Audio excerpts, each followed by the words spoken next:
இந்த பூமியிலே நாம் சிசுவாக வந்து விழும்போது நம் முகம் பார்த்து சிரிப்பவள் பெண். இந்த பூமியை விட்டு இந்த ஆண்கள் போகும்போது சடலமாக கிடத்தப்பட்டிருக்கும் போது முகம் பார்த்து அழுபவளும் பெண்ணே. பெண்ணிடத்திலே பிறக்கிறோம், பெண்ணிடம் பால் குடித்து வளர்கிறோம், பெண்ணை மனைவியாக்கி மகிழ்கிறோம், பெண் பிள்ளையை பெற்று பேருவகை அடைகிறோம். ஆனால் இந்த உலகத்தில் பாருங்களேன், இப்போ இந்தியா எடுத்துங்களேன், 140 கோடி ஜனத்தொகை, 70 கோடி பேர் பெண்கள். மீதமுள்ள 70 கோடி ஆண்களும் அந்த பெண்கள் பெற்றுக் கொடுத்த சீதனம்தான் என்பதை எந்த ஆண்களும் நினைத்து பார்ப்பதில்லை. பிறப்பு முதல் இறப்பு வரை இந்த பெண்களுக்கு என்ன வகையிலெல்லாம் தொந்தரவு செய்ய முடியுமோ, அது பள்ளிக்கூடமாக இருக்கட்டும், கல்லூரியாக இருக்கட்டும், திருமணத்திற்கு பிறகு எல்லா சூழ்நிலையிலும் பாதிக்கப்படுபவள் பெண்ணாகவே இருக்கின்றார். பிறப்பு முதல் இறப்பு வரை நான் ஏன் சொன்னேன் தெரியுமா? இந்த ஆண்களிடமிருந்து பெண்களை காப்பாற்றுவதற்காக மிஸ்கேரேஜ் ஆக்ட், குழந்தைய கருவில் பெண் குழந்தைய அழிக்கிறத அதை தடுக்கிறதுக்கு சட்டம். போக்சோ, சின்ன குழந்தைங்கள பாலியல் பலாத்காரம் வன்முறை பண்ணுறதை தடுக்கிறதுக்கு சட்டம். ஈவ் டீசிங் ஆக்ட், பெண்களை கேலி பண்ணுறதை தடுக்கிறதுக்கு சட்டம். டவுரி ப்ரொஹிபிஷன் ஆக்ட், வரதட்சணை கொடுமை. கல்யாணம் ஆனதுக்கப்புறம் பெண்களை கொடுமைப்படுத்துறதுக்கு குரூயல்டி ஆக்ட். அதெல்லாம் போய் அதுக்கப்புறம் சதி ப்ரிவென்ஷன் ஆக்ட்னு ஒன்று போட்டான். கணவன் இறந்தா பெண் உடன்கட்டை நெருப்பில். இவ்வளோ சட்டத்தை போட்டு இந்த பெண்களுக்கு எதிரான குற்றங்கள் குறைந்ததா என்றால் இல்லை. நம்மெல்லாம் 6 அறிவு உள்ள ஆண்கள்னு சொல்லிக்கிறோம். இதை எதுக்கு இந்த இடத்துல பதிவு செய்கிறேன்னா, பிள்ளைகள் திருந்த வேண்டும், பிள்ளைகள் இதை உணர வேண்டும், பெண்ணினுடைய பெருமையை அறிந்து கொள்ள வேண்டும் என்பதற்காக. விலங்குகள் கூட தன் வயிற்றிலே இருப்பது ஆணா பெண்ணா என்று பார்த்து அழிப்பதில்லை. 6 அறிவுடைய மனிதர்கள் என்று சொல்லிக் கொள்கின்ற நாம் அதை தொடர்ந்து இப்போ 2 நாளைக்கு முன்னாடி பேப்பரில் தருமபுரியில் 3வது பெண் குழந்தைங்கிறதுனால பெற்றோர்களே கழுத்தை நெரிச்சு கொண்டுட்டாங்க. அதனால் அந்த பெற்றோர்கள் கைது செய்யப்பட்டார்கள். எங்கே இருந்து கொண்டு இருக்கணும்? 2023 சந்திராயனில் போய் இறங்குறோம். ஆனால் என்ன நடக்குது? ஜனாதிபதி KR நாராயணன் ஜனாதிபதி தின உரையில் அற்புதமாக பதிவு செய்வார். உலகத்திலேயே அற்புதமான பாதுகாப்பான இடம் பெண்ணினுடைய கருவறை, தாயினுடைய கருவறை. இந்திய பெண்களுக்கு அந்த தாயினுடைய கருவறை கூட பாதுகாப்பானதாக இல்லைன்னு. அப்போ எந்த அளவுக்கு நாம் இருக்கோம். இயற்கை கூட பெண்களுக்கு உதவி செய்வதில்லை என்று நான் அடித்து சொல்லுவேன். உங்களுக்கு ஆச்சரியமாக இருக்கும், எப்படி அப்படி சொல்கிறேன்ட்டு. நீங்கள் பாருங்களேன், 10 பருவத்திலே ஆண்களுக்கு உடலிலும் மனதிலும் சில மாற்றங்களை உண்டாக்குகின்ற இந்த இயற்கை பெண்களுக்கு மிகப்பெரிய மாற்றத்தை உடலிலும். கேட்குதா கடைசி வரைக்கும்? இது வரைக்கும் கேட்கலையா? இல்லை இப்போதான் இப்படி கேட்கலையா?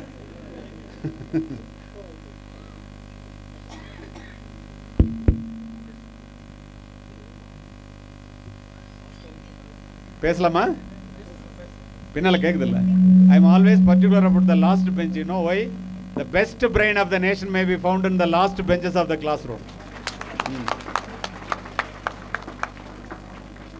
ஒரு சில மாற்றங்களை மட்டுமே உருவாக்குகின்ற இந்த இயற்கை பெண்களுக்கு 10 பருவத்திலே உண்டாக்குகின்ற உடலிலும் மனதிலும் உண்டாக்குகின்ற மாற்றங்கள் மிக அதிகம். அதிலிருந்து அந்த பெண் தப்பித்து வெளியில் வருவதற்குள் படாத பாடு.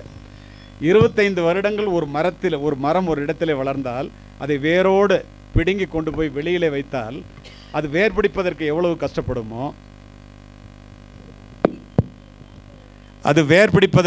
கஷ்டப்படுமோ அதை மாதிரி ஒரு இடத்துல 20 வருஷம் 25 வருஷம் வளர்ந்த பெண்ணை பிறந்த வீட்டிலிருந்து புகுந்த வீட்டிற்கு அனுப்புகிறோம். அங்கே வேர் பிடித்து வளர்வதற்குள் படாத பாடு. அது மட்டும் இல்லை, குழந்தை பேற்றுக்காக திறக்கப்படுகின்ற வயிறு அந்த பெண்ணினுடைய உடல்நிலையை புரட்டி போட்டு விடுகிறது. 50 வயதிற்கு பிறகு மானோபாஸ் பீரியட். உடலும் மனதும் அந்த பெண்களை விட்டு தன்னால் நழுவி செல்லும் போது அதை கட்டுப்படுத்துவதற்கு படுகின்ற பாடு அதிகம்.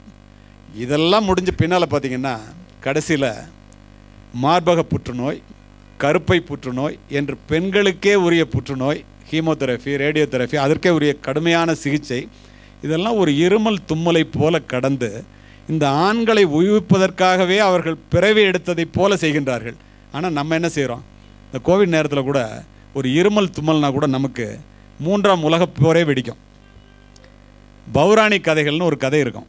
அதில் ஃபெலிக்கான் பறவைன்னு ஒரு பறவை வரும்.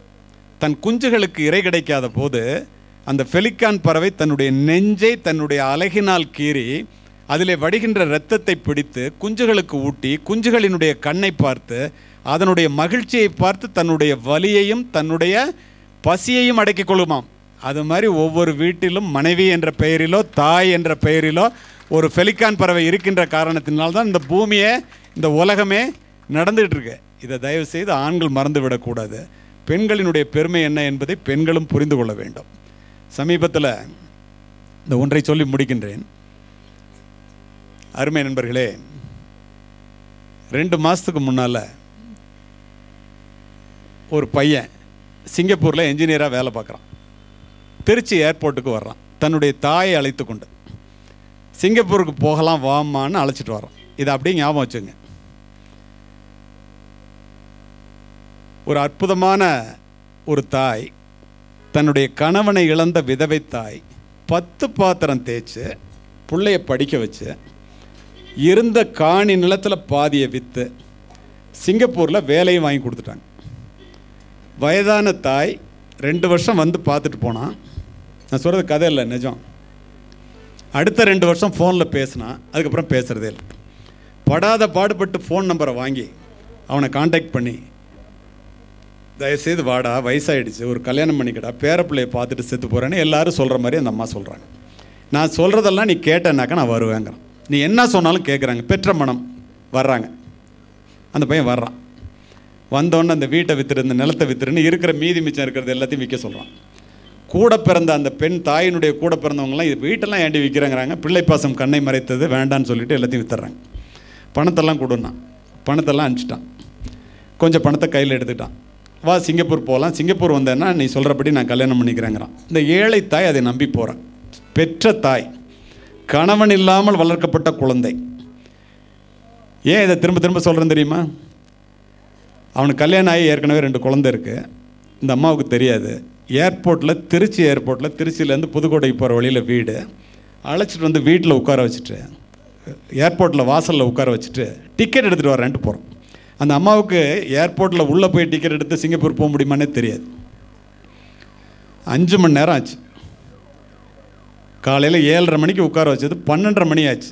என்கிட்ட வேலை பார்த்த இன்ஸ்பெக்டர் ஒருத்தர் மணிராஜன் இருக்கார். அவர் இமிக்ரேஷனில் இருக்கார். கேமராவில் பார்க்குறான், ஒரு லேடி 5 மணி நேரமாக உட்காந்துருக்கு. என்னடா போய் ஏர்போர்ட் ஆஃபீஸர்கிட்ட சொல்கிறேன். போய் உட்காந்து 2 பேரும் போய் கேட்குறாங்க. புள்ள டிக்கெட் எடுக்க போயிருக்கான், கூட்டமாக இருக்க போல் இருக்குன்னு நான் வரலைங்க. இவங்க பாவம்னு சொல்லிவிட்டு ஒரு டீ வாங்கிட்டு போய் கொடுக்குறாங்க. புள்ள பசி தாங்க மாட்டான்ப்பா, அவனுக்கு போய் டீ கொடுப்பா. என் புள்ள பேர் சண்முக சுந்தரங்கிறார். போய் பார்க்குறாங்க. சாட்டில் பார்த்தா அவன் 11:30 மணிக்கு சிங்கப்பூர்லேயே போய் இறங்கிட்டான்.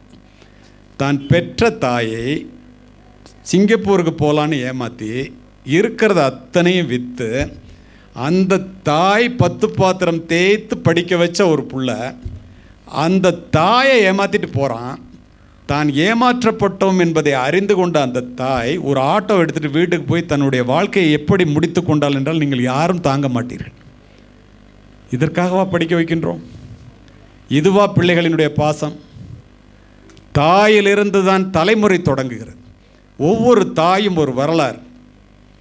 தலைமுறை மாற்றத்தை உருவாக்கக்கூடிய தகுதி படைத்தவள் இந்த உலகத்தில் தாய் மட்டுமே. மாதா வயிறறிய வாழா ஒரு நாளும் என்கிறார் வாரியார்.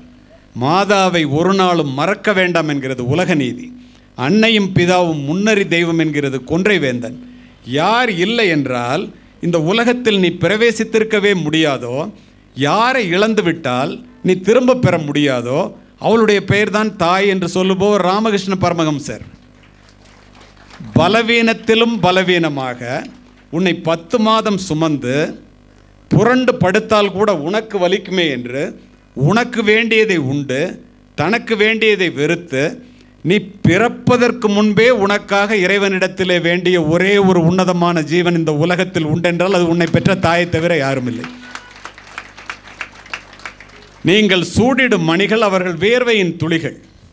தாயினுடைய உழைப்பிலே வளர்கிறோம், தந்தையினுடைய வியர்வையிலே உயர்கிறோம்.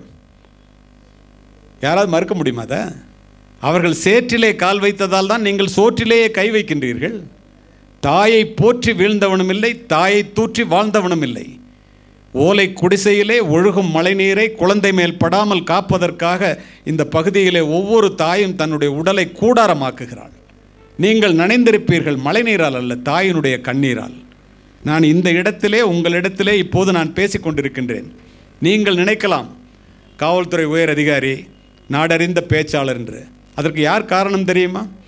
வரப்பிலே புல்லறுத்து வயலிலே களை எடுத்து கையிலே வடிந்த இரத்தத்தை பற்றி கவலைப்படாமல் என்னுடைய ஏழை தாய் என்னை படிக்க வைத்த காரணத்தினால் நான் இன்று உங்கள் முன் நின்று பேசிக்கொண்டிருக்கின்றேன். இதை எப்படி மறக்க முடியும்? இதை மறந்தால் நாம் மனிதர்களா? நினைச்சு பாருங்களேன்.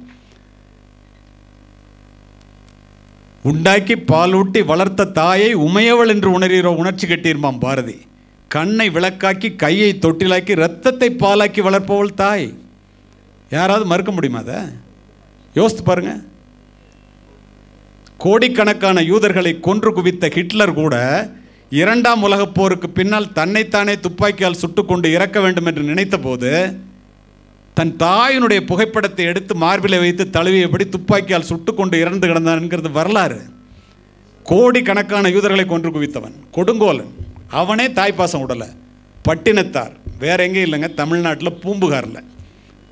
சோழ பேரரசனுக்கே கடன் கொடுக்கும் அளவுக்கு பணக்காரர் பட்டினத்தார். எல்லாத்தையும் தூக்கி எறிஞ்சிட்டு துறவு கோலம் பூண்டார். மக்கள் மறிக்கின்றார்கள், கவலைப்படவில்லை. மனைவி மறிக்கின்றாள், கவலைப்படவில்லை. பெற்ற தாய் வந்து மறிக்கின்றாள். அப்படியே நிற்கிறார். தாயே, உன்னுடைய ஒரே மகன் நான். உனக்கு ஈமக்கிரியை செய்யாமல் இந்த பட்டினத்தான் பூம்புகாரை விட்டு போக மாட்டான், இது சத்தியம் என்று சத்தியம் செய்து கொடுத்தவர் சத்திரத்தில் தங்கி பிச்சை எடுத்து உண்டார். தாயினுடைய இறப்பு செய்தியை கேட்டவுடன் பதறி அடித்து சுடுகாட்டிற்கு ஓடி வந்த பட்டினத்தார் பச்சை வாழை மட்டையிலே தாயினுடைய உடலை கிடத்தி, அது தமிழ் நல்லா புரிஞ்சுக்கிறீங்க, அதனால் அப்படியே சொல்கிறேன். 2 திங்களாய் அங்கமெல்லாம் நொந்து பெற்று பைகளென்ற போதே பரிந்தெடுத்து செய்ய 2 கைப்புறத்திலேந்தி கனகமுளை தந்தாளை எப்பிறப்பில் காண்பேனினை பெற்று வளர்த்து பாலூட்டி தாளாட்டி வளர்த்த தாயே, செத்து போயிட்டே உன்னை எப்போ பார்ப்பேன். எவ்வளோ அமைதியாயிட்டீங்க பாருங்கள் தாயை பற்றி சொன்னோன்னு.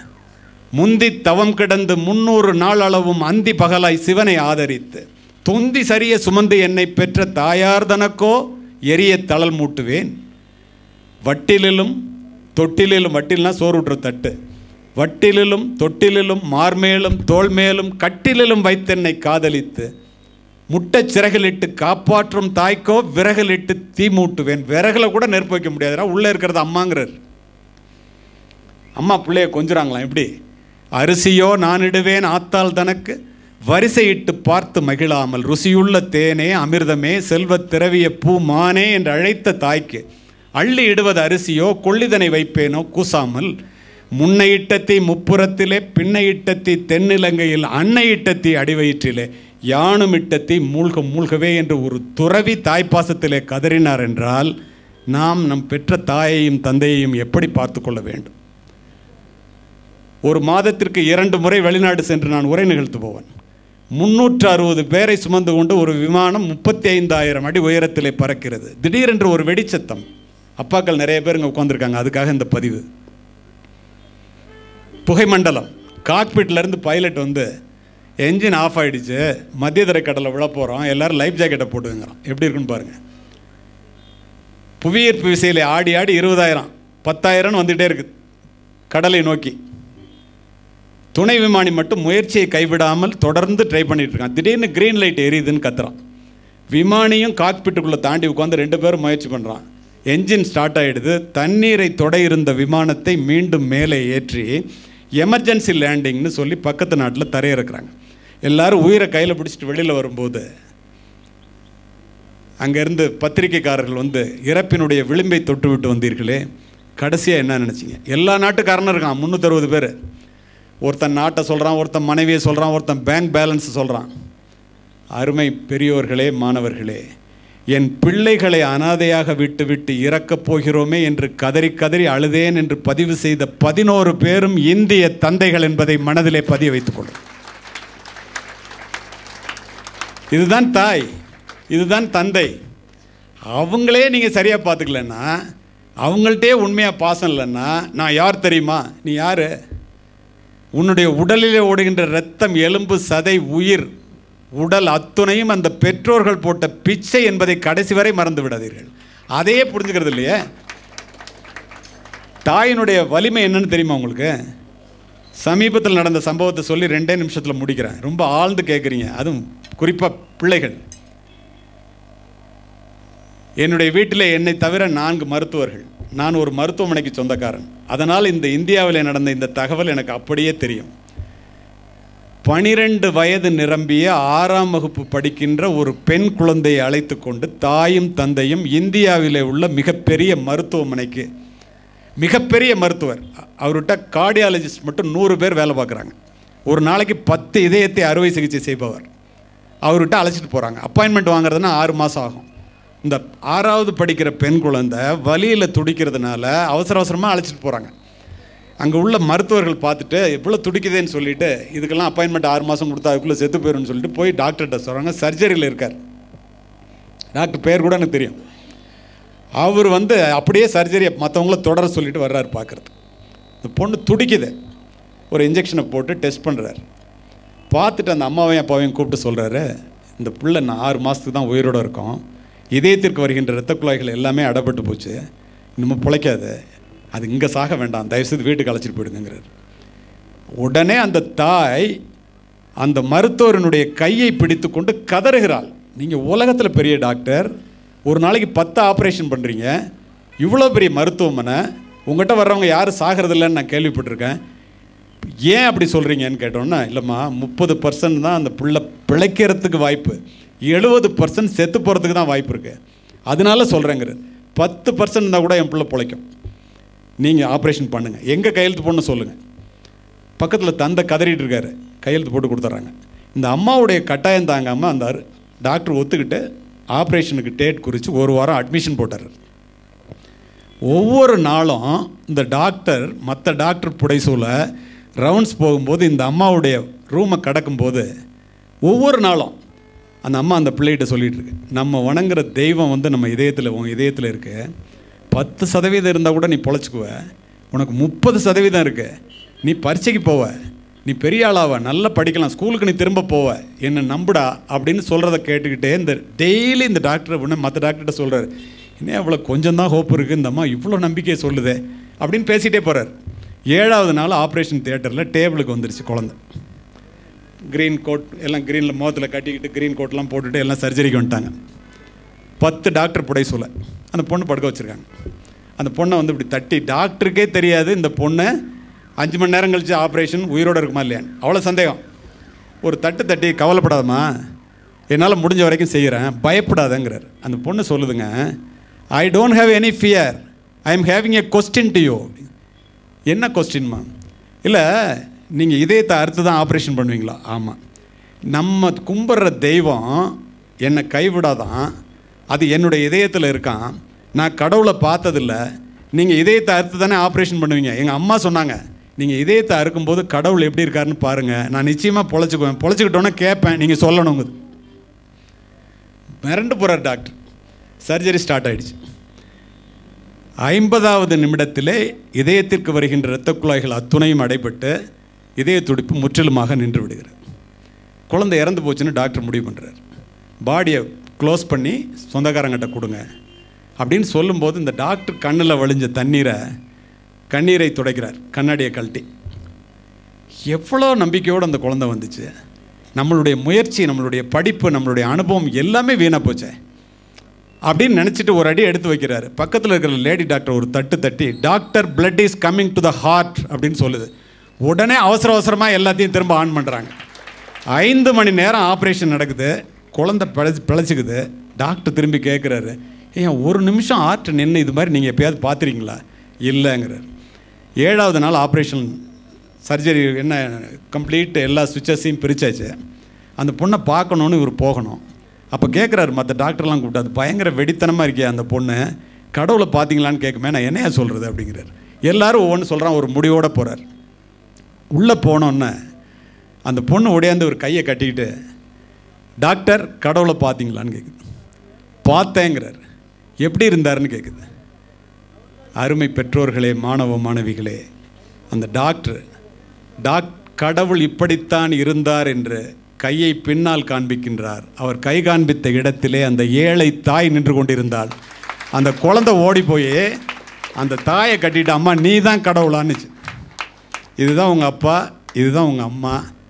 மண்ணில் நல்ல வண்ணம் வாழ வேண்டும் என்றால் தாய் தந்தையரை நேசிக்க கற்றுக்கொள்ளுங்கள், படிப்பை நேசிக்க கற்றுக்கொள்ளுங்கள், தேடி சோறு நிதந்தின்று பல சின்ன சிறு கதைகள் பேசி மனம் வாடி துன்பமிக உழன்று பிறர் வாட பல செயல்கள் செய்து நரை கூடி கிடப்பருவம் மீதி கொடும் கூற்றுக்கு இறையென பின் மாயும் பல வேடிக்கை மனிதரைப் போல் நான் வீழ்வேன் என்று நினைத்தாயோம் பாரதி. பிறந்தோம் வளர்ந்தோம் செத்தோங்கிறதுக்காக இல்லை, நிறைய பேர் அள விட்டுட்டேன், சாரி. வாய்ப்பிற்கு நன்றி, வணக்கம். நான் ஒரு மனிதரை சொல்றேன், அவர் பேர் பாபி. 44 வயசு, ஒரு ஆக்சிடென்ட், பெரிய போஸ்டிங்ல இருந்தவர், ஹாஸ்பிட்டல்ல கிடத்திருக்காங்க. எதுவுமே ஒர்க் ஆகலைங்க பாடியில. இந்த லெஃப்ட் ஐ இருக்குல்ல, இது மட்டும் தான் ஒர்க் ஆகுது. அதுவும் இந்த ஐலாஷ் இருக்குல்ல, அவ இப்படி பண்ண முடியும், அவ்வளவுதான், வேற எதுவுமே பண்ண முடியாது. உடம்புல எல்லாமே பேரலிட்டிக்கல் அட்டாக் ஆயிடுச்சு. அவர் சொல்றார், இந்த 44 வயது எனக்கு, இந்த 30 ஆண்டுகள் என்னுடைய வாழ்க்கை அனுபவத்தை நான் எழுதணும். எப்படி எழுதுறது? அவருடைய பிஏ அவரை கூப்பிடுறார். அவர் வரார் பார்க்கறதுக்கு வந்த உடனே அவர்கிட்ட கம்யூனிகேட் பண்ணிட்டாருங்க. அவரு, நான் புக் எழுதணும்ட்டு. எப்படி கம்யூனிகேட் பண்ணான்னு ஆச்சரியப்படுவீங்க. அவங்க 2 பேருமே ஆபீஸ்ல இருக்கும்போது கண்ணடிச்சு சமிக்ஞை சொல்லுவாங்களாம். அதை வச்சு சமிக்ஞையில நான் புக் எழுதணும்னு சொல்லிட்டாரு. இப்போ புக் எழுத உட்காடுறாங்க. எப்படி புக் எழுதினாருன்னு சொல்லிட்டு அந்த பிஏ சொல்றாருங்க. அந்த புத்தகத்தின் பெயர் தட்டாமணியும் பட்டாம்பூச்சியும். இருந்தா வாங்கிட்டு போயிடுங்க. தட்டாமணியும் பட்டாம்பூச்சியும் ஒரு புக்கை எழுதுறாரு. அவர் எப்படி எழுதினார் தெரியுமா? இந்த கண் அசைவுல எழுதுறாரு. நிறைய பேர் கண் அசைவை வேறு எதுக்காக பயன்படுத்துவதாக நான் கேள்விப்படுகிறேன். அவர் இல்ல, 1 அசைச்சா ஏ, 2 வாட்டி அசைச்சா பி, 3 வாட்டி அசைச்சா சி. ஐ லவ் யூன்னு சொல்லணும்னா 56 வாட்டி அசைக்கணும். அப்பதான் அந்த வார்த்தையே வரும். 13 எபிசோட்களை கொண்ட ஒரு அற்புதமான நூலை அவர், இந்த புத்தகத்தை 3 ஆண்டுகள் கண் சிமிட்டி எழுதி முடித்தார். இப்போ நான் உங்க எல்லார்கிட்டையும் கேட்கிறேன், நமக்கு எல்லாமே ஒழுக்கமா தானே இருக்குது. நம்ம என்ன செஞ்சிருக்கோம்? எதை சாதித்திருக்கிறோம்? நான் இண்டிவிஜுவலா கேட்கிறேன், நான் கூட்டத்திற்கு பேசுறவ இல்லை.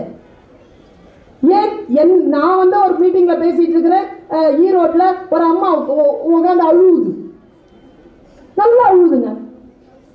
3 செஷன் எனக்கு பார்க்குறேன், அழுவுது. பேசி முடிச்சுட்டு டீ பிரேக்லையும் டீக்கு போல அழுவுது. நான் டீ குடிக்க வரும்போது வந்துருச்சு. 2 மணி நேரம் உங்களை பார்த்து நான் அழுதுட்டு இருக்கிறேன். ஏன்னு கேட்குறேன், என்னடா ஏம்மா அழுகுறேன்? நீங்க பேசுற மாதிரி நீங்க என்னென்ன பேசுறீங்களோ அதெல்லாம் எனக்கு தெரியும். உங்களை மாதிரி பேச வரலையே. என்ன மாதிரி எதுக்கு பேசுற? என்ன மாதிரி தான் நான் பேசிட்டு வரேன், நீ என்ன மாதிரி பேசு, அவ்வளவுதானே. யார் மாதிரி எழுத நாம் ஆகணும் பாருங்களேன். ஓஷோ சொல்றேன், இந்த வேர்டிங்ஸ் ரொம்ப முக்கியம். கம்பாரிசன் பத்தி, ஒரு ஆச்சரியம் பத்தி ஓஷோ சொல்ற இந்த வார்த்தையை உங்க மனசுல செதுக்கி வச்சுக்கிட்டு போங்க. Nobody is inferior. எங்க திருப்பி சொல்லுங்க. Nobody is inferior. Come on, repeat it. Nobody is inferior. Nobody is superior. Nobody is equal either. Humans are incomparable. You are you and I am I. இவ்வளவுதான் ரகசியம் வாழ்க்கையில். இவ்வளவுதான் ரகசியம். நீ நீயாக இருக்கிறாய், நான் நானாக இருக்கிறேன். நான் முழுமையாக இருக்கிறேனா? இறைவன் எனக்கு தந்திருக்கக்கூடிய நேரத்தை, ஆயுளை, புத்தியை, திறமையை நான் சரியாக பயன்படுத்துகிறேன். நான் ஒரு பெண்ணை பத்தி சொல்றேன். இங்க சில பேருக்கு 50 வயசு ஆயிருக்கும். இந்த வயசுல நான் போய் என்ன பண்றது? பண்ணலாம். தந்தை பெரியார் தன்னுடைய அரசியல் வாழ்க்கையை தொடங்குகின்ற பொழுது அவருக்கு 74 வயது. 20 ஆண்டுகள் களமாடியவர். சில பேர் இளமையிலே இறந்து போயிட்டாங்க. பட்டுக்கோட்டை கல்யாண சுந்தரம் 29 வயசுல செத்து போனார். பாரதியார் 39, இயேசு கிறிஸ்து 33, விவேகானந்தர் 33, புதுமை பித்தன் 41. ஆனால் யார் எவ்வளவு காலம் வாழ்ந்தாலும் அந்த காலத்துல அவங்க சைன் பண்ணிட்டு போனாங்களா இல்லையா? நம்ம எல்லாருமே பண்ணலாமா இல்லையா? இதை நான் செய்ய முடியாது என்று ஏதேனும் இருக்கிறதா? உங்களுக்கு என்று ஒரு திறமை இருக்கும் தோழமைகளே. இந்த பர்வீன் சுல்தானா சொல்ல விரும்புவது அதுதான். இறைவன் பூமியில் ஒருபோதும் குப்பைகளை எறிவதில்லை. எல்லோரும் திறமைசாலிகள் தான். நம் திறமையை நாம் அடையாளம் கண்டு அதிலிருந்து அந்த அந்த ஒரு விஷயத்தை நான் ஆச்சரியமா பார்க்கிறேன். ஒரு ஒரு பொண்ணு, உங்களுக்கு எல்லாருக்கும் தெரிஞ்சிருக்கும், ஸ்டெஃபி கிராஃப் தெரியுமா? டென்னிஸ். என் வயதில் இருக்கக்கூடியவர்களுக்கு தெரியும், அதுவும் ஆண்களுக்கு கண்டிப்பா தெரியும். பியூட்டிஃபுல்லா இருப்பா. அவளுக்கு எதிராக ஒருத்தி ஆடுவா, அவளை யாருக்குமே பிடிக்காது. மார்டின் நவரத்னலோவா. ஏன் பிடிக்காது தெரியுமா? அவ எப்ப வந்தாலும் இவகிட்ட தோப்பா, ஸ்டெஃபி கிட்ட தோப்பா. ஆனா ஸ்டெஃபியை தோக்கடிக்கிறதுக்கு ஒரு வேலை செய்வா. அது எனக்கே பிடிக்காது. நான் 9th ஸ்டாண்டர்ட் படிச்சுட்டு இருக்கிறப்போ பிடிக்கவே பிடிக்காது எனக்கு. அவளை அப்படி சொல்லுவா ராக்கெட் பண்ணும்போது. அந்த பால் அடிக்கும் போது இங்க இருந்து ஒரு சத்தம் கேட்குமா, அது போய் சேரும் பொழுது அவளுக்கு டிஸ்ட்ராக்ட் ஆகும், அந்த சவுண்ட் டிஸ்ட்ராக்ட் ஆகும். ஆனா எவ்வளவு ரெப்ரி சொன்னாலும் அவன் கேட்க மாட்டான், எவ்வளவு சொன்னாலும் கேட்க மாட்டான். அதுல என்ன ஆச்சுன்னா 43 வயசுல அவ விம்பிள்டன் அடிக்கிறாங்க. எப்ப அவ எனக்கு சிலபஸா மாறுறா பாருங்க, நான் கொஞ்சம் டைம் எடுத்துக்கிறேன். அவ எப்ப சிலபஸா மாறுறா பாருங்க. எனக்கு 43, செரீனா வில்லியம்ஸ்லாம் வந்துட்டா. அப்போ 43 வயசுல இளமையானவர்கள்லாம் வரும்பொழுது நீ எப்படி ஜெயிச்சன்னு சொல்லி கேட்டா, மார்டின் சொன்ன ஒரு வார்த்தையை உங்க வாழ்க்கையில இங்க உட்கார்ந்து இருக்கிறவங்களாம் எழுதி எடுத்துட்டு போங்க. அவன் என்ன தெரியுமா சொன்னான்? என்னை நோக்கி வேகமாக வரும் பந்திற்கு என் ராக்கெட் மூலமாக என் வயதை நான் சொல்வதே இல்லை. நாங்க வயசை சொல்றது இல்லைங்க. அடுத்தது சொன்னாங்க, இந்த கோர்ட் இருக்குல்ல, டென்னிஸ் கோர்ட், அது இந்த அளவுக்கு இத்தனை மீட்டர் இருக்கும். அவ சொன்னா பாருங்க, சூப்பருங்க. அவ சொல்றா, அது இத்தனை மீட்டர் இருக்கிற அளவுன்னு நீங்க சொல்வீங்க, கிடையாது. என்னுடைய கோர்ட் வந்து 6 இன்ச். 6 இன்ச்சுங்கிறாங்க. கான்சென்ட்ரேஷன். அது நீங்க கான்சென்ட்ரேட் பண்ணி பாருங்க. ஜெயிக்கிறவங்களுக்கு தோக்குறவங்களுக்கு இருக்கிற வித்தியாசமா நான் அதான் நினைக்கிறேன். ஒரு போட்டோகிராஃபர் உட்கார்ந்து இருக்காரு. யார் நல்ல போட்டோகிராஃபர் தெரியுமா? இருக்கிறதெல்லாம் பிடிக்கிறவன் இல்லை, ஃப்ரேம்ல வரதெல்லாம் பிடிக்கிறவன் இல்லை, தான் ஃப்ரேம்ல இதெல்லாம் வரக்கூடாதுன்னு ரிஜெக்ட் பண்றானோ வந்தாங்க போட்டோகிராஃபர். ரிஜெக்ட் பண்ண தெரியணுங்க. எதுன்னு ரிஜெக்ட் பண்ண தெரியணும். ஒரு சிற்பிக்கு ரிஜெக்ட் பண்ண தெரியணும். இந்த பகுதியை ரிஜெக்ட் பண்ணிட்டோம்னா சில வந்துடும். அவ இன்னொரு வார்த்தை சொல்றா. அவ அத மார்டின் சொன்ன இன்னொரு வார்த்தை தான் என் மனசுல அப்படி பதிஞ்சிருச்சு. அவ சொல்றா, நம்முடைய வாழ்வியல் இடம் என்பது எவ்வளவு. நீங்க 900 ஸ்கொயர் ஃபீட்ல இருக்கிறீங்களா, இல்ல டூப்ளெக்ஸ்ல இருக்கிறீங்களா, இல்ல பங்களால இருக்கிறீங்களா, இல்ல இண்டிவிஜுவல் ஹவுஸ்ல இருக்கிறீங்களா, இல்ல பிளாட்ல இருக்கிறீங்களா, அந்த ஸ்பேஸ் இல்ல நீங்கள் வாழும் பகுதி. நீங்கள் வாழ்கின்ற ஸ்பேஸ்ங்கிறது உங்களுக்கு இங்க இருக்கு. It is unlimited. அன்லிமிட்டெட் ஸ்பேஸ்ங்கிறாங்க அவ மனச. நம்மில் எத்தனை பேர் மனசு அன்லிமிட்டடா வச்சிருக்கோம்? அன்லிமிட்டடா வச்சிருக்கிறவன் தான் சிகரம் தொட முடியுமே தவிர குறுக்கலா வச்சிருக்கிறவன் சிகரம் தொட முடியாது. எப்படி அடுத்த கட்டத்துக்கு போறது? நம்மில் பல பேர் நமக்கு நாமே கால்ல, நான் இதை ஒரு 10 வருஷமா சொல்ல, நான் பாரிஸ் போயிட்டு வந்தது முதல்ல போனது 2012 நான் பாரிஸ் போன போது நெப்போலியன் அவனுடைய டூமுக்கு கூட்டிட்டு போனாங்க. அவனுடைய மரணம், அவன் இறந்தது எங்கேயோ, அதுக்கப்புறமா போராடி அவனுடைய அஸ்தியை கொண்டு வந்து வச்சிருக்கிறாங்க. அதை பார்க்கறதுக்கு நாங்க போறோம். லீடர்னா லீடர், அவன் லீடர். நாங்க போறோங்க. பாருங்க, நீங்கெல்லாம் போவீங்க, போங்க. இப்படி இருக்குங்க ஸ்டெப்ஸ். என் கூட வந்து 2 பேச்சாளர்கள் தான். அவங்க எல்லாருமே வந்து அப்போ அவங்களுக்கு 70 வயசுக்கு மேல, இப்போ அவங்க எல்லாருமே 80 வயசுக்குள்ள இருக்காங்க. 2 பேச்சாளர்கள் வந்தாங்க. நான் அப்போ வயது எனக்கு குறைவு, நான் சீக்கிரமா ஏறிட்டேன். அவங்க நொண்டி ஏறி வந்தாங்க. எப்படியும் ஒரு 23-24 படி இருக்கும். ஏறி வந்து மேலே இப்படி பார்த்தாங்க. கீழே ஒரு பியானோ மாதிரி வச்சிருக்குங்க அவனுடைய டூமை. 10 சிலைகளை வச்சிருக்கிறாங்க. அந்த 10 சிலைகளை அந்த ரீத் வேலை கையில வச்சுட்டு அப்படி நிக்குது. உயரமா நிக்குது. 40 அடி உயரத்துக்கு நிக்குது. அந்த தேவதைகளை நிறுத்தி வச்சிருக்காங்க. இந்த டூமை போய் பார்த்தோம். முதல்ல மேல இருந்து கீழே பார்த்தோம்.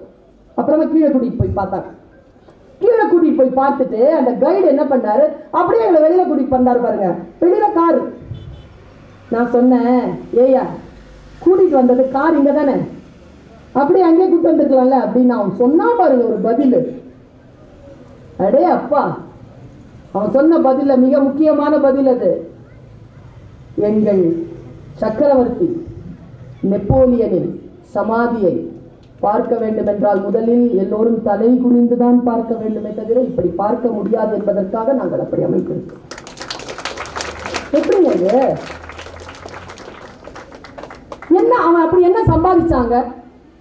நீங்க உள்ள போய் பாருங்க. வெர்சல் பேலஸ்ல அவனுடைய வெர்சாயில் பேலஸ்னு ஒண்ணு இருக்குது. அதுக்குள்ள அவன் இவ்வளவுதான் இருக்கிறான். 4 அடி தான் அவன். மாவீரன் அவனுக்கு பேரு. அவன் அந்த நாட்டினுடைய பிரஜை கூட கிடையாது. அவன் ஒரு அகதி. ஒரு அகதி எப்படிங்க ஒரு நாட்டினுடைய பேரரசரானா? எப்படி மாவீரன் நெப்போலியன் அவனை சொல்றாங்க? ஒரு 9th ஸ்டாண்டர்ட் பாய் மாதிரியே இருக்கிறான். எனக்கு அந்த ட்ரெஸ் எல்லாம் போட்டுட்டு அந்த அவனுடைய ட்ரெஸ்ஸை போட்டு ஒரு சிலையை நிறுத்தி வச்சிருக்கான். இவ்வளவு குள்ளமா இருக்கிறான். அவனுக்கு நீச்சல் தெரியாதான்? நான் 10 வருஷமா சொல்லிட்டு இருக்கிறேன் இந்த வார்த்தையை. அவன் சொல்ற வார்த்தையை எப்பவுமே ஜனவரி 1 எனக்கு டைரி கிடைச்சதுன்னா அந்த டைரியில ஃபர்ஸ்ட் நான் எழுதி வைக்கிறது இந்த 11 வருஷமா நெப்போலியன் சொன்னதுதான். அவன் சொன்னான், முடிஞ்சா நீங்களும் உங்க டைரிகளை எழுதி வைத்துக் கொள்ள. அவனுக்கு நீச்சல் தெரியாது. தண்ணி கண்டா அவனுக்கு பயம். அவன்கிட்ட கேட்டாங்களாம், நீங்க ஏன் நீச்சல் கத்துக்க கூடாது? அதுக்கு அந்த மாவீரன் தந்த பதில், நான் சுறாக்கள் இல்லாத ஆழ் கடலில் நீச்சல் பழகுவதில்லை. இவனுக்கு நீச்சலே தெரியாது. எங்க நீச்சல் பழகுவானா? கடல்ல. அதுலயும் ஆழ்கடல்ல. அதுலயும் ஆழ்கடல்ல சொரா இருக்கணுமா? அதனால்தான் அவன் மாவீரன். நான் சுறாக்கள் இல்லாத ஆழ் கடலில் நீச்சல் பழகுவதில்லை. இந்த துணிச்சல் நம்ம யாருக்கிட்டையாவது இருக்கா? இந்த துணிச்சல் வர்றதுக்கு வேற எதுவுமே வேணாங்க. தன்னம்பிக்கை இருந்தா போதும். தன்னம்பிக்கைங்கிறது வேற எதுவும் இல்லை. உங்களுக்கு சொல்றேன், don't fear. Fear is a factor. இந்த ஃபியர் இருக்குல்ல, அந்த I am a language teacher. ஃபியர்ங்கிற வேர்டு இருக்குல்ல,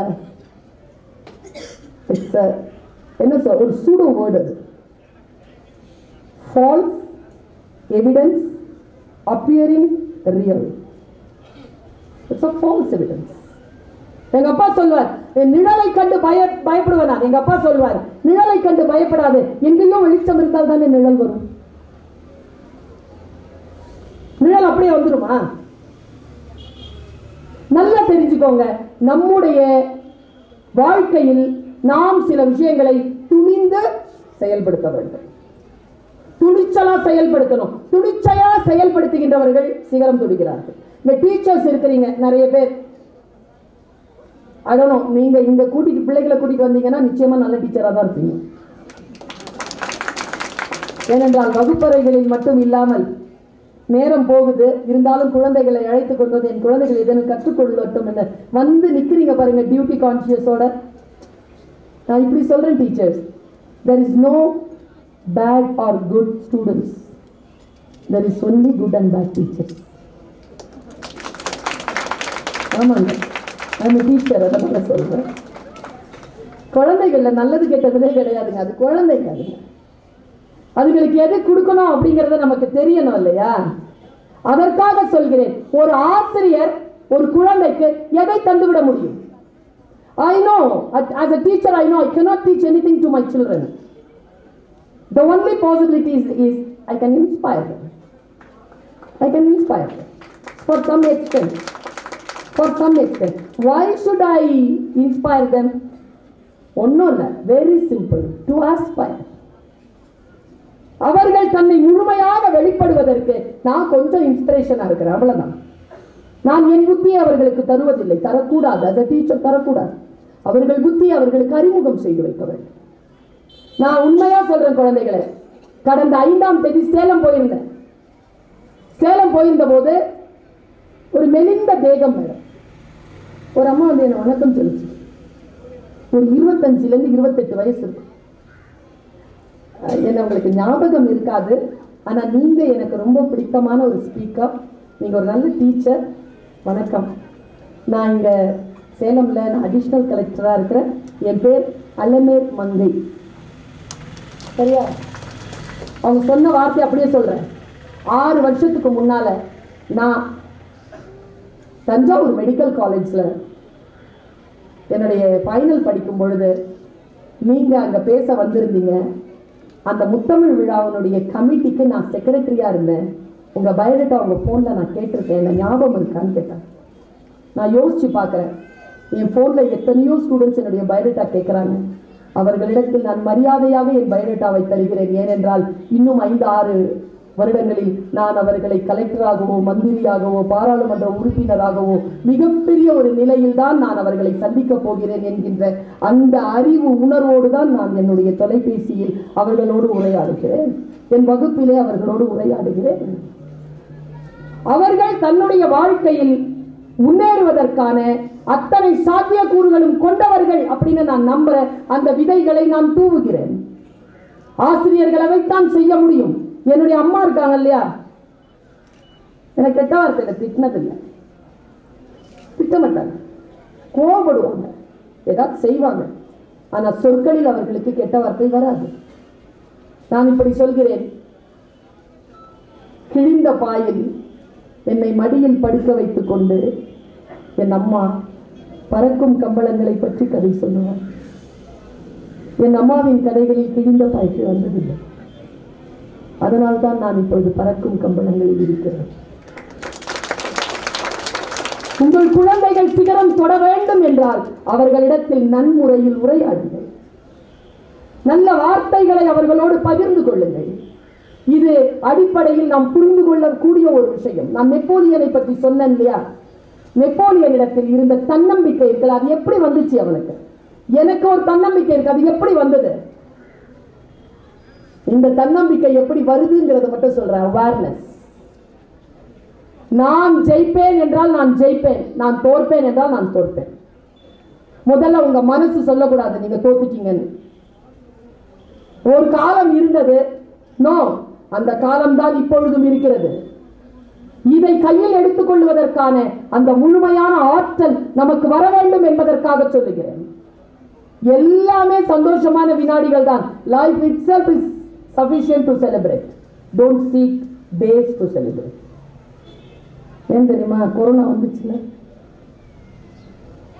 உயிரோட இருக்குமா இல்லையா? கொண்டாடலாமா இல்லையா?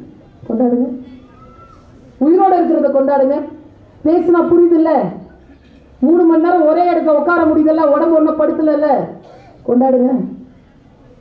வாழ்க்கையை கொண்டாட தெரிந்தவர்கள் சிகரம் தொடுகிறார்கள். மற்றவர்கள் மீது அன்பும் அக்கறையும் மற்றவர்கள் மீது மரியாதையும் வைக்கக்கூடியவர்கள் சிகரம் தொடுகிறார்கள். நெகட்டிவ் எண்ணங்கள் இல்லாதவர்கள் சிகரம் தொடுகிறார்கள். பல நேரங்களில் நான் சொல்லுகிறேன், மிக முக்கியமான கருத்தை சொல்லுகிறேன், தன்னம்பிக்கை கொண்டவர்கள் சிகரம் தொடுகிறார்கள். என்னுடைய ஸ்கூல்ல ஒரு டீச்சர், ஐம் சாரி, அவங்க கெமிஸ்ட்ரி டீச்சர்,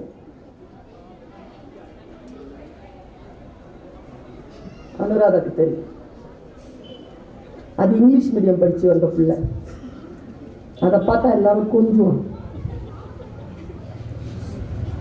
அங்கேயே நான் தமிழ் மீடியம் படிச்சுட்டு வந்து சேர்ந்த பிள்ளை. என்னை பார்த்த உடனே சொல்லுவாங்க அந்த டீச்சர், பிடிப்பாங்க இந்தியா, உருப்பட மாட்டாங்க. என்ன நீங்க பதில் சொல்றது அந்த மாதிரி சொல்ற டீச்சரை? டீச்சர் ஏன் 30 வயசாவது பெரியவங்களா இருப்பாங்க, என்ன பதில் சொல்றது? இப்படி பார்ப்பேன் நான். பேசாத அப்படிப்பாங்க. யாரை பார்த்து பேச? என்ன பார்த்தா பேசாத?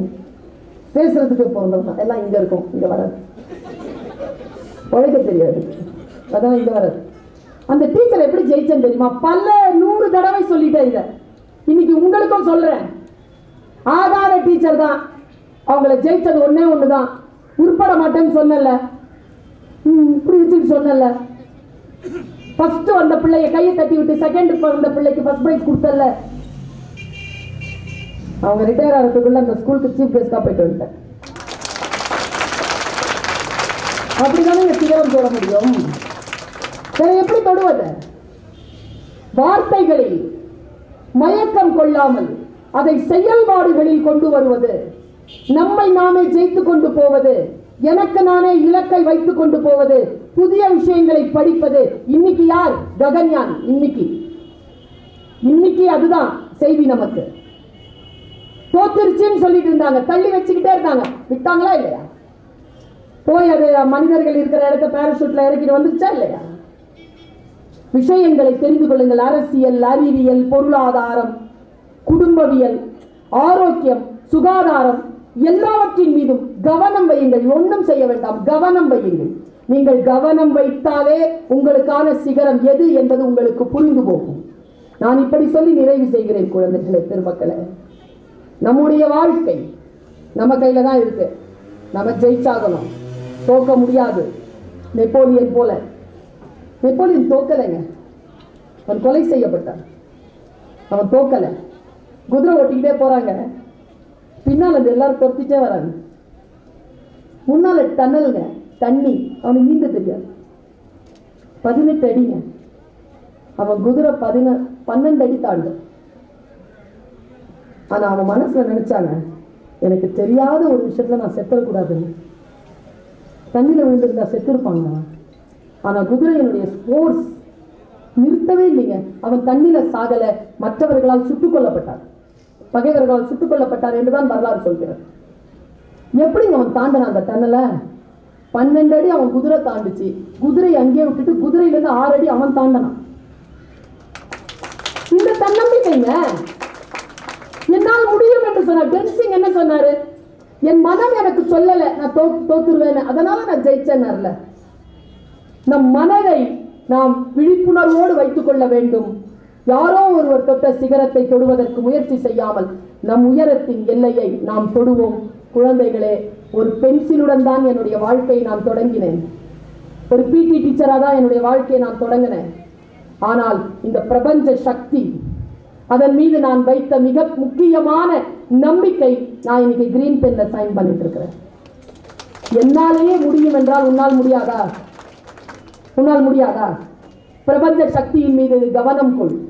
இந்த பிரபஞ்ச சக்தியின் மீது யார் கவனம் கொள்கிறார்களோ அவர்கள் மீது பிரபஞ்சம் கவனம் கொள்கிறது. லா ஆஃப் அட்ராக்ஷன் இருக்கிறது. நான் சிட்டுக்குருவியாக என் வாழ்க்கையை தொடங்கி இன்றைக்கு ராஜாளியாக பறந்து கொண்டிருக்கிறேன். வாருங்கள் தோழமைகளே, வாருங்கள். வானம் காத்திருக்கிறது, பறந்துதான் பார்ப்போமே. நன்றி, வணக்கம். இந்த தகவல் உங்களுக்கு பிடிச்சிருந்தா லைக் பண்ணுங்க, உங்க ஃப்ரெண்ட்ஸுக்கு ஷேர் பண்ணுங்க, மறக்காம எங்க சேனலுக்கு சப்ஸ்கிரைப் பண்ணுங்க.